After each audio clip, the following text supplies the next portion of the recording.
बनारस की आवाज news channel like subscribe. योजक चिन्ह मानवाधिकार परामर्शदात्री समिति की पहल। कैंसर को हराना है, जागरूकता फैलाना है। वाराणसी 17 मई 2026 समाज सेवा के क्षेत्र में सक्रिय संस्था मानवाधिकार परामर्शदात्री समिति के द्वारा एक कैंसर जागरूकता शिविर का सफल आयोजन सरैया स्थित मदरसा इस्लामिया के पास किया गया। इस शिविर में मुख्य अतिथि pro doctor Anand Kumar ji MBBS MS onco और जनरल सर्जरी थे तथा अतिथि के रूप में शेख असद आजमी, मुफ्ती बनारस मौलाना अब्दुल बातिन नौमानी तथा सरैया पुलिस चौकी प्रभारी आदि उपस्थित थे। डॉक्टर आनंद जी ने कहा कि आज हम सब एक ऐसे विषय पर बात करने के लिए इकट्ठा हुए हैं जिसका नाम सुनते ही अक्सर लोगों के मन डर और निराशा बैठ जाती है, वह है कैंसर। उन्होंने कहा कि कैंसर के खिलाफ लड़ाई में हमारा सबसे बड़ा हथियार जागरूकता है।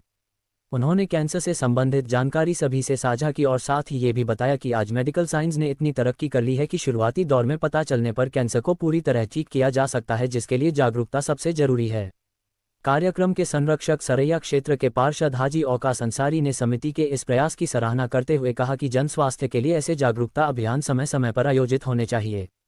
कार्यक्रम का सफल संयोजन और संचालन संस्था के जिला महासचिव अब्दुल हफीज और विधिक सलाहकार मोहम्मद मुनाफ अंसारी ने संयुक्त रूप से किया।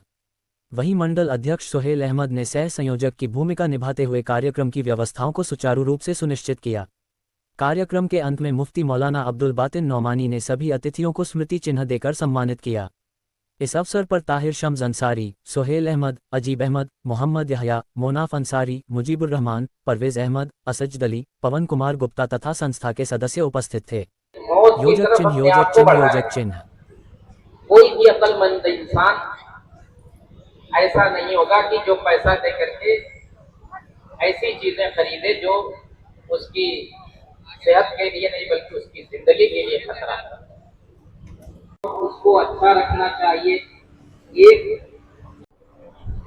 नशा मुक्ति के अभियान में जुड़े लोगों को ये महसूस हुआ कि इस तरह का प्रोग्राम लोगों से बात की जाए और उनके सामने इन माजरीन का जो इससे मुख्य जानने वाले लोग हैं उनके और जो अर्जुल अजीज है जिनको अब्दुल बातिन नौमानी रफसुल्लाह के नाम से जाना जाता है, इनका सामाजिक स्टेटस हर जगह हर दुख सम्मानित किया जाए।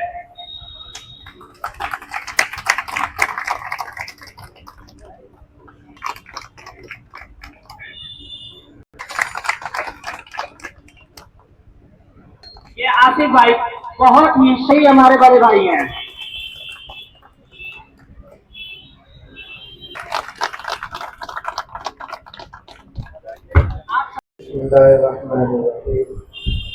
नहमदुहु व नसल्ली अला रसूलिल करीम, अम्मा बाद। क़ाल अल्लाहु तआला फ़िल क़ुरानिल मजीद, अऊज़ु बिल्लाहि मिनश शैतानिर रजीम, वला तुल्क़ू बिअयदीकुम इला तहलुका, सदक़ल्लाहुल अज़ीम, व सल्लल्लाहु अला नबिय्यिल उम्मिय्यिल करीम, मुहम्मदिन व आलिहि व अस्हाबिहि अजमईन। मानवाधिकार परामर्शदात्री समिति की जानिब से मुनक़िदा आज के इस कैंसर बेदारी मुहिम से मुताल्लिक़ प्रोग्राम में तशरीफ़ फरमा मेहमान ख़ुसूसी जनाब मोहतरम डॉक्टर आनंद कुमार साहब, शेख असद आजमी साहब, डॉक्टर फारूक साहब और दीगर डाइस पर तशरीफ फरमा मेहमानाने किराम और मुअज़्ज़ज़ हाज़रीन। कैंसर के ताल्लुक़ से जो आपके सामने ये प्रोग्राम मुनक़िद, मुझसे पहले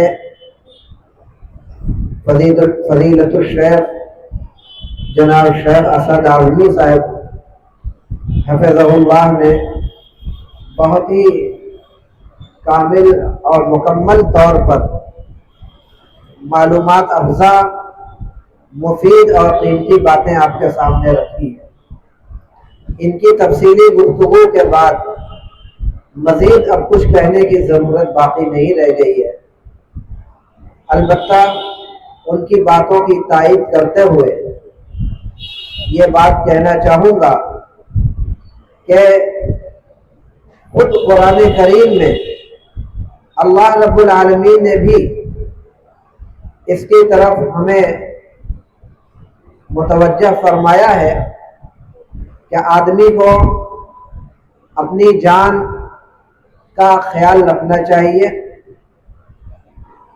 चुनांचा इरशाद फरमाया, वला तुल्कू बिअयदीकुम इला तहलुकति, यानी अपने हाथों को हलाकत में मत डालो।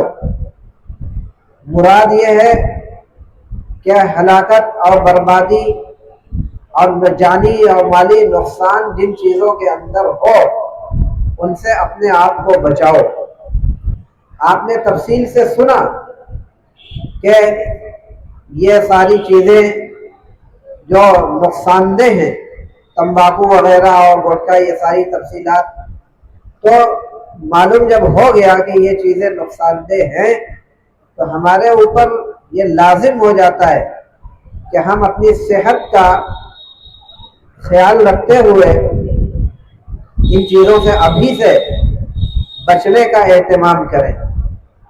उसके साथ साथ अज़राहे हमदर्दी, जो लोग हमारे मातहतों में, हमारे घरों में, हमारे पड़ोस में, हमारे दोस्त अहबाब में, हमारी रिश्तेदारियों में इस चीज़ के अंदर मुलव्विस है, हम उनको बाखबर करें, उनकी तवज्जो इधर दिलाएं कि जो कर रहे हो गलत कर रहे हो। ये कल के दिन आपके लिए वबाले जान बनेगा और जानी नुकसान हो सकता है। ये आज का ये प्रोग्राम, इसके ज़रिए से हम आपको और आपके ज़रिए से पूरी उम्मत को, पूरे समाज को हम ये पैगाम देना चाहते हैं कि इस पर गौर किया जाए और इस मसले को संजीदगी से लिया जाए, हल्के में न लिया जाए। जिस तरीके से कैंसर के मरीजों का ग्राफ बराबर बढ़ रहा है आज के माहौल में, आज का ये प्रोग्राम बड़ी ही अहमियत का हामिल है। मैं दुआ करता हूँ इस प्रोग्राम के मुनाकिद करने वालों के लिए कि अल्लाह ताला उन्हें जज़ाए खैर दे और जिस मकसद के तहत ये प्रोग्राम मुनाकिद किया गया है उसमें भरपूर अल्लाह ताला कामयाबी अता फरमाए। तो एक बात तो ये है कि इन सारी चीज़ों की वजह से जानी नुकसान। दूसरी चीज़ ये है कि आप ये मान कर चलें कि अल्लाह ताला ने हमें जो जान दी है और हमें हमारा जो पूरा बदन ये दिया है, ये हमारी अपनी मिल्कियत नहीं है, ये अल्लाह ताला ने बतौर अमानत हमको दिया है। ये हमारी जुबान, हमारा हाथ, हमारा पैर, हमारी आंख, हमारा सर और जितनी भी उज़्व हैं वो सब के सब हमारी अपनी मिल्कियत नहीं है, हम उसके मालिक नहीं है। इन सब चीज़ों का मालिक अल्लाह है। बस अल्लाह ताला ने इन चीज़ों को जब तक जान है उससे इस्तेमाल करने और उससे फ़ायदा हासिल करने की अल्लाह ताला ने हमें इजाज़त दी है कि हम जब तक हमारी ज़िंदगी है अल्लाह की दी हुई इन नेमतों का हम इस्तेमाल करें। अगर हम अल्लाह की दी हुई इन नेमतों का गलत इस्तेमाल करेंगे तो ये खयानत होगी। अमानत में खयानत सिर्फ इसी को ना समझा जाए कि अगर हमने आपको 10,000 रुपया अमानत के तौर पर रखा, आपने उसमें 1,000 रुपया अपने काम में खर्च कर दिया और खयानत कर दी और 9,000 रुपया लौटा दिए, तो सिर्फ इसी का नाम खयानत नहीं है, बल्कि इसका भी नाम खयानत है कि अल्लाह ने जो बदन दिया, अल्लाह ने जो आज़ा दिए थे, अल्लाह ने जो हाथ पैर और ये नेमतें दी थी उनका गलत इस्तेमाल किया जाए और गलत इस्तेमाल करके उनको तबाह कर दिया जाए, बर्बाद कर दिया जाए, तो ये भी उसका जवाब देना होगा अल्लाह ताला के यहाँ। जितने आज़ा हैं उन तमाम आज़ा को ये समझा जाए अल्लाह की नेमत और अल्लाह ने बतौर अमानत हमारे ऊपर, जब तक जान में जान है आदमी उससे फायदा हासिल कर, उसके बाद वो उसका मालिक नहीं कि उसका जैसे चाहे इस्तेमाल करे। नहीं, आप सुनते हो कि खुदकुशी करना गुनाह है, सुना नहीं सुना? खुदकुशी करना गुनाह है, सुना नहीं? क्यों गुनाह है? हम किसी और का नुकसान तो नहीं करते, अपना ही नुकसान तो, अपनी ही जान तो हमने मारी है, तब क्यों गुनाह हुआ? ये बात तो समझ में नहीं आ रही। हमने किसी और का तो नहीं बिगाड़ा, तो ये कैसे गुनाह हो गया? लेकिन नहीं, गुनाह है। क्यों? इसकी बुनियाद यही है कि हम इस जान के मालिक नहीं थे, लेकिन हमने इस जान का गलत इस्तेमाल किया, अल्लाह ताला के यहाँ उसकी पकड़ होगी। गलत इस्तेमाल करके हम इतने बड़े गुनाहगार होते हैं।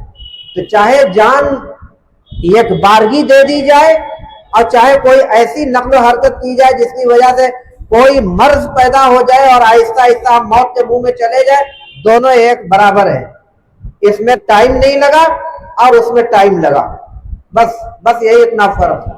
इस जुर्म के अंदर दोनों बराबर के शरीक है। इसलिए मेरे दोस्तों बुजुर्गों, मजहबी एतबार से भी, धार्मिक एतबार से भी इस मसले को समझने की जरूरत है। और तिब्बी मेडिकली एतबार से, समाजी एतबार से जो कुछ है वो सब आपके सामने आ ही रहा है। लिहाजा बहुत ज्यादा संजीदगी से के साथ इस मसले पर गौर करने की जरूरत है। और जो प्रोग्राम चलाया जा रहा है, जो मुफीद मशवरे डॉक्टर साहब की जुबानी आपके सामने आएंगे, उसको गौर से सुनने के बाद उस पर अमल पैरा होने की भरपूर कोशिश की जाए। अल्लाह ताला अपने फजल करम से हम तमाम लोगों की इस मोहलिक मर्ज से हिफाजत फरमाए, और जिसको ये मर्ज लाहिक हो गया है, अल्लाह ताला उन तमाम मरीजों को कामिल शिफा अता फरमाए। आमीन। वाखिरु दअवाना अल्हम्दुलिल्लाहि रब्बिल आलमीन। सब बधाई के पात्र है कि ये नेशनल प्रॉब्लम नहीं है, ये वैश्विक प्रॉब्लम है, इंटरनेशनल प्रॉब्लम है। क्यों ये प्रॉब्लम है? क्योंकि अगर हम इसका प्रारूप जाने, अपने देश में 15 लाख मरीज हर साल कैंसर के होते हैं और 50% इनमें से इनकी मृत्यु हो जाती है एक साल में। उनमें से 80% आते हैं एडवांस, जैसे आजमी साहब ने कहा एडवांस कैंसर हो के आते हैं, उसके विषय में हम लोग कुछ बात करेंगे। ये इसलिए इम्पोर्टेंट है कि ये परिवार की बीमारी क्यों कि परिवार का लीडर चला जाता है, परिवार के सदस्य उसको उनकी कमी खलती है। ये समाज की बीमारी है कि समाज के उत्थान के लिए लोगों को हेल्दी रहना जरूरी है, समाज के प्रोग्रेस के लिए हेल्दी रहना जरूरी है। तो कैंसर से हमको बचना चाहिए, कैंसर से हमको लड़ना चाहिए। अब ये कैंसर है क्या भला? बहुत हमें नहीं मालूम कि सब लोगों को ज्ञान है कि नहीं। जैसे हम मकान बनाते हैं ईंट से, वैसे हमारा शरीर का एक एक अंग एक एक यूनिट से बना है। जैसे मकान का ईंट होता है उसको हम लोग सेल बोलते हैं, कोशिकाएं। और जब ये कोशिकाएं मैच्योर हो जाती है तो एक ऑर्गन बन जाता है। अब यह कैंसर हर ऑर्गन का विशेष होता है क्योंकि कोशिकाएं अलग अलग होती है, इसीलिए कभी कहते हैं कार्सिनोमा है, कभी कहते हैं सार्कोमा है। तो ये कोशिकाओं पर डिपेंड करता है। ये क्यों हो जाता है?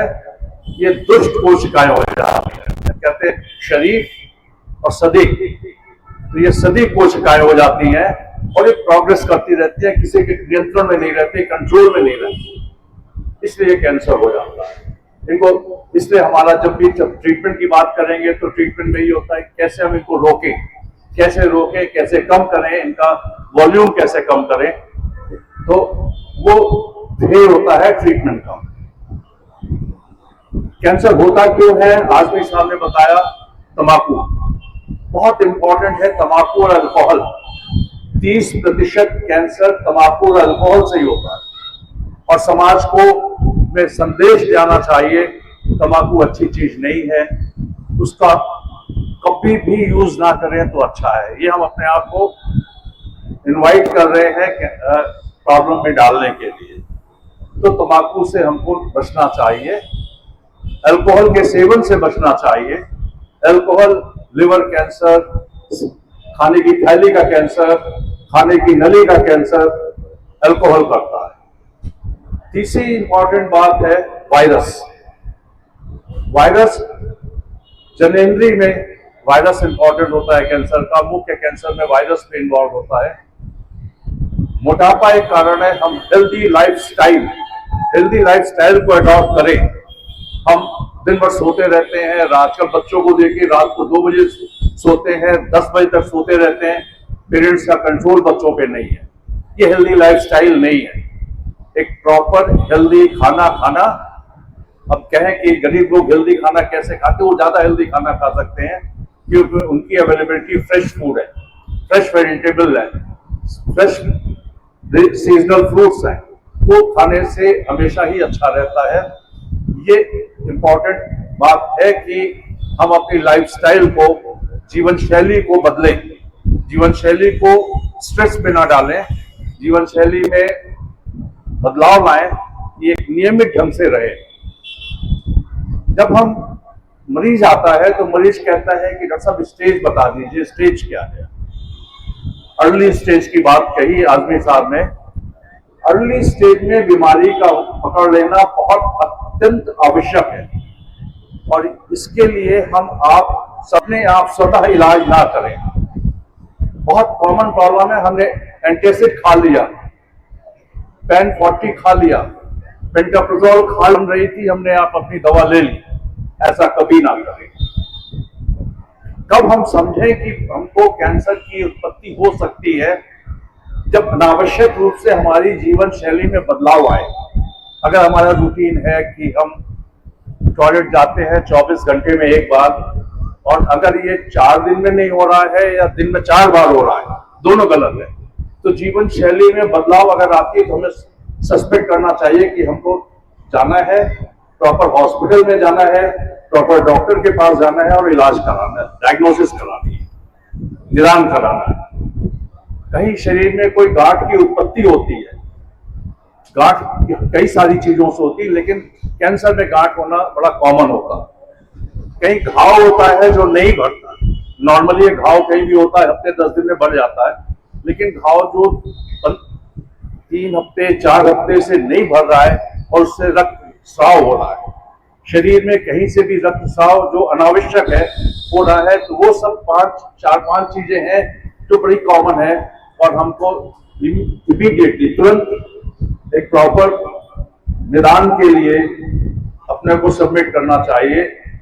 ये नहीं कहना चाहिए कि हम होम्योपैथी कर रहे थे, हम आयुर्वेदिक कर रहे थे, हम यूनानी कर रहे थे।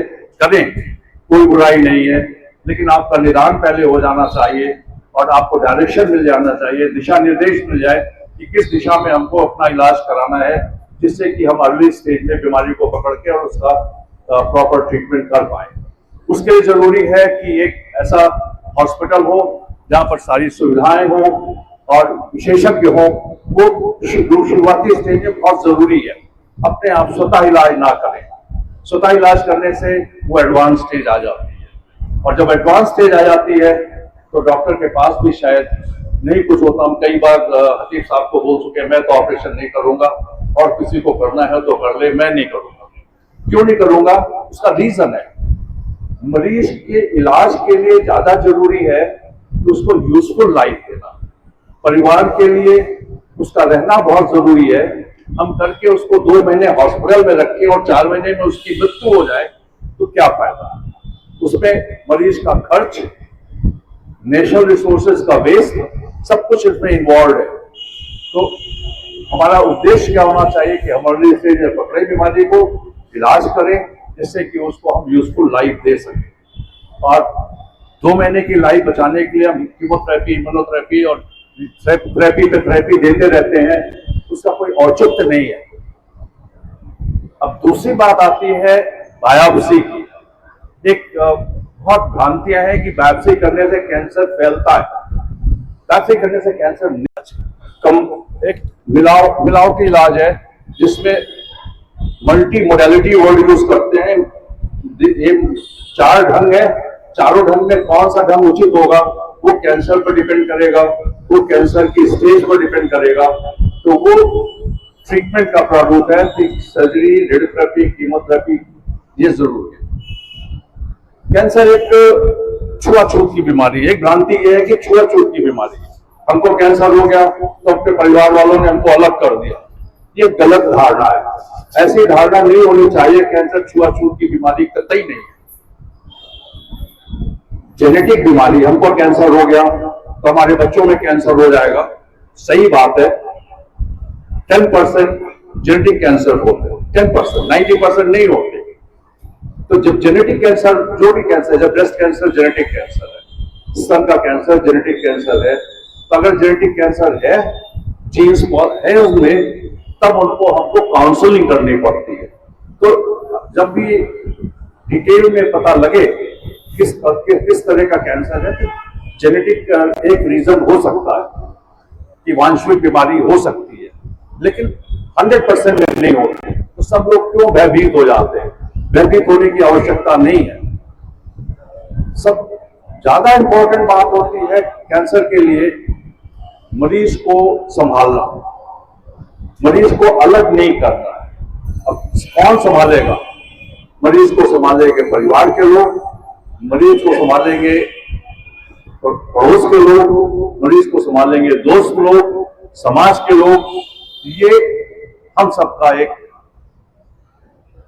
जिम्मेदारी होती है और हम अपनी जिम्मेदारी से दूर ना रहें, हम अपनी जिम्मेदारी को निभाएं, जिससे कि समाज में इस तरह के लोगों को हम सपोर्ट कर पाए। अब इम्पोर्टेंट बात आती है कि कहते हैं बहुत खर्च होता है कैंसर के इलाज में, तो इसमें कोई डाउट नहीं है, कैंसर हो जाता है तो खर्च तो होता ही है। कितना खर्च होता है वो स्टेज पर डिपेंड करता है। हमने बताया कि क्या ट्रीटमेंट देना है, कैसा ट्रीटमेंट देना है। अर्ली स्टेज होगा तो कम खर्च होगा, एडवांस स्टेज होगा तो ज्यादा मोडेलिटी यूज होगी तो ज्यादा खर्च होगा, लेकिन आजकल बहुत सारी एजेंसीज हैं, गवर्नमेंट एजेंसीज हैं, एनजीओज हैं जो सपोर्ट करती हैं।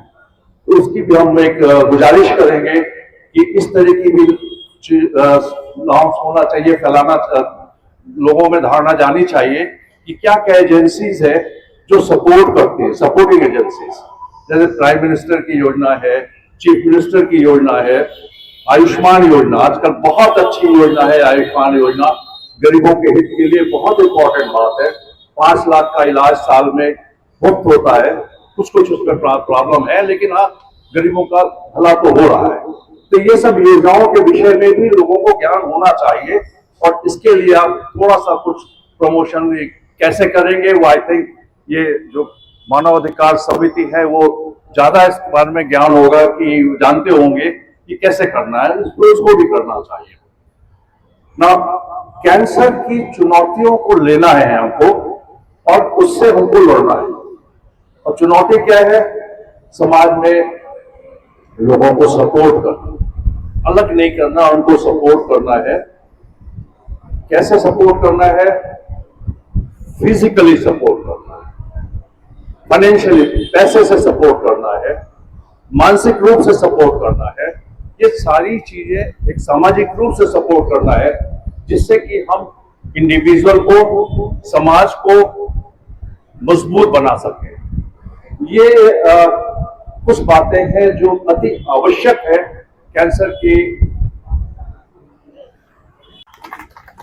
ये समाज सेवा सम्मान है। समाज की सेवा करने के लिए हमारी संस्था कार्यक्रम को लेकर क्या कहना चाहिए आप?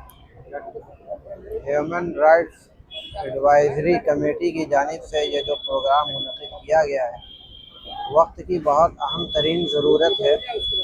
और मैं कमेटी के ज़िम्मेदारों से ये बात कहना चाहूँगा कि जिस तरीके से ये प्रोग्राम यहाँ सरैया के इलाके में मुनक़िद किया गया है, शहर के दूसरे इलाकों में भी इस तरह के प्रोग्राम को कराने की कोशिश की जाए, ताकि ये मालूमात जो आज डॉक्टर साहब के ज़रिए से लोगों को पहुँचाई गई है वो और लोगों तक पहुँचें, क्योंकि मालूमात ना होने की वजह से आदमी गलतियाँ कर जाता है। अगर ये प्रोग्राम जगह जगह होता रहेगा तो इंशाअल्लाह उससे लोगों को बहुत ही नफ़ा पहुँचेगा। ये मेरी गुजारिश है कमेटी के ज़िम्मेदार से। कार्यक्रम बहुत सफल कार्यक्रम रहा है कैंसर की जागरूकता के। इसके लिए मानव अधिकार परामर्शदात्री समिति को बहुत बहुत बधाई देता हूं, और ये गुजारिश करूंगा कि भविष्य में भी इस तरह के कार्यक्रम करते रहें और संदेश समाज को फैलाते रहें। मुंतज़मीन को बधाई देना चाहूँगा कि उन्होंने बहुत ही सही वक्त पर और बहुत ही ज़रूरी काम किया है। हम उनको मुबारकबाद पेश करते हैं। दूसरी ये कि इस प्रोग्राम का पैगाम दूर दूर तक जाना चाहिए, और इसको दूर तक पहुंचाने वाले एक तो आप मीडिया कर्मी लोग हैं, दूसरे हमारे उलमा खुतबा अपने स्टेज से, अपने मिंबर से भी इस पैगाम को फैलाएंगे। इस प्रोग्राम में जो लोग भी हाजिर हुए थे वो सब जो है ये अहद करके जाएं कि हम में से हर शख्स मसलन एक आदमी को भी बचाने की कोशिश कर लिया तो 100 आदमी जो है 100 लोगों को बचाएंगे और इस आवाज़ को दूर तक फैलाएंगे। ये आवाज़ जितनी दूर तक जाएगी उतना ज़्यादा कामयाबी होगी। आखिर में एक बार आप सबको बधाई। मैं मानव अधिकार परामर्शदात्री समिति का मेंबर हूँ। मेरा काम ये समाज सेवा का काम करना है। अपने लिए तो बहुत सारे लोग जीते हैं, दूसरे के लिए जीना ही असली जीना है। इसलिए मैं इस मंच के माध्यम से और इस संस्था के माध्यम से पब्लिक के लिए यही कहना चाहूँगा, किसी को कोई भी समस्या हो, कोई भी गंभीर बीमारी आ जाए जिसका इलाज करने में वो सक्षम नहीं है, वो मेरी संस्था से कोई भी मेंबर से संपर्क कर सकता है और मेरा पर्सनल नंबर भी ले करके मुझसे डायरेक्ट संपर्क कर सकता है। उसकी हम भरपूर पूरी कोशिश करेंगे कि हर तरीके से मदद हो। हॉस्पिटल को एडमिट करना हो, ट्रीटमेंट करना हो, हम पूरा फ्री ट्रीटमेंट उसको आयुष्मान कार्ड के माध्यम से कराएंगे।